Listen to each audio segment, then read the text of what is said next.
நான் அழைத்து வருவேனோ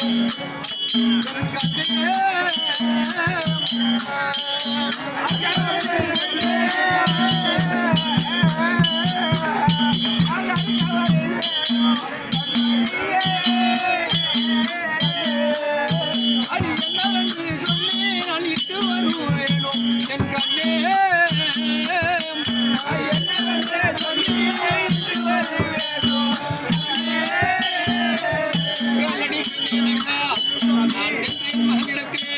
மகனே உன்னை கொல்ல போகிறோம் வாடாவென்று அழைக்கணும் அல்லது உன்னை அழைத்து கூறு செய்ய போகிறோம் வாடாவென்று அழைக்கணும் என்னவென்று சொல்லி அழைப்பது எனக்கு ஒன்று புரியவில்லையே.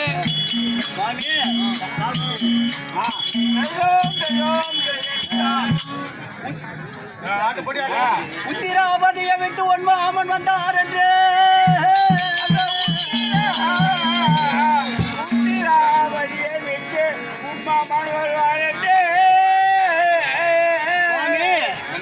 உத்திராபதியை விட்டு ஒன்மாமன் வந்தார் என்று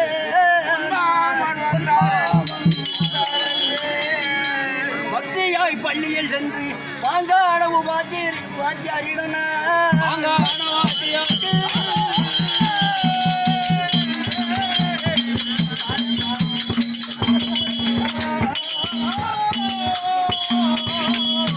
அவர் சித்தமோ மகிழ செய்து சீக்கிரம் அழைத்து வருவேன்.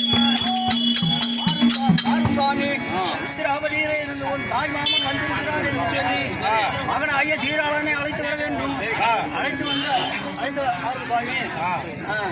கண்மணி சுவாமி, அதாவது இனி நாம் எது பேசுவதும் பிரயோஜனம் அல்ல. இன்று விரதம் மட்டும் நிறைவேற்ற வேண்டும். அதனால் வார்த்தையே அதாவது சம்மதித்து நான் இதோ செல்லுகிறேன். நீ அதாவது மனவாலயத்தில் இரு, ஏதோ சென்று மகனை அழைத்து வருகிறேன்.